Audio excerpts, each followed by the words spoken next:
नमस्कार दोस्तों। भगवान शिव और माता पार्वती का विवाह केवल दो आत्माओं का मिलन नहीं था, बल्कि यह प्रकृति और परमात्मा का एक दिव्य संगम था।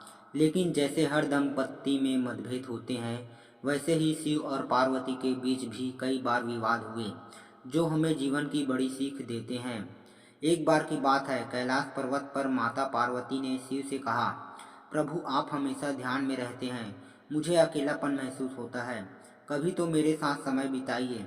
शिव मुस्कुराए और बोले, प्रिय मैं सारा संसार संभाल रहा हूँ, पर तुम्हारे लिए सारा समय है, तुम ही तो मेरी शक्ति हो। फिर भी पार्वती नाराज हो गई और तप करने चली गई।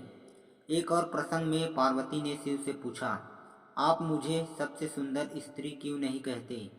इस पर शिव ने हंसते हुए उत्तर दिया, सुंदरता देखने वाले की दृष्टि में होती है, पार्वती तुम तो स्वयं सृष्टि की सुंदरता हो।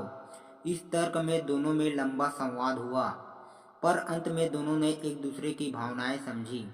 एक बार माता पार्वती ने गणेश और कार्तिकेय में से किसी श्रेष्ठ माना जाए यह प्रश्न उठाया। शिव ने परीक्षा ली, जो ब्रह्मांड की परिक्रमा पहले करेगा वही श्रेष्ठ है।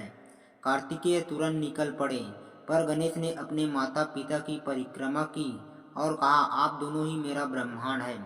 शिव और पार्वती दोनों ही भावुक हो उठे, और यह संवाद हमें यह सिखाता है कि भक्ति में भाव सबसे बड़ा होता है। एक और दिलचस्प संवाद तब हुआ जब पार्वती ने अर्धनारीश्वर रूप की जिज्ञासा जताई। शिव ने समझाया, जब तक स्त्री और पुरुष दोनों साथ न हो सृष्टि अधूरी है, इसलिए हमने एक रूप में समाहित होकर यह संदेश दिया। इन सभी विवादों और संवादों में गहराई है। जहाँ प्रेम है वहाँ कभी कभी मनमुटाव भी होता है, पर संवाद से, समझ से और सम्मान से हर रिश्ता मजबूत होता है। शिव पार्वती हमें यही सिखाते हैं कि सच्चा प्रेम वह है जो एक दूसरे की आत्मा को समझे।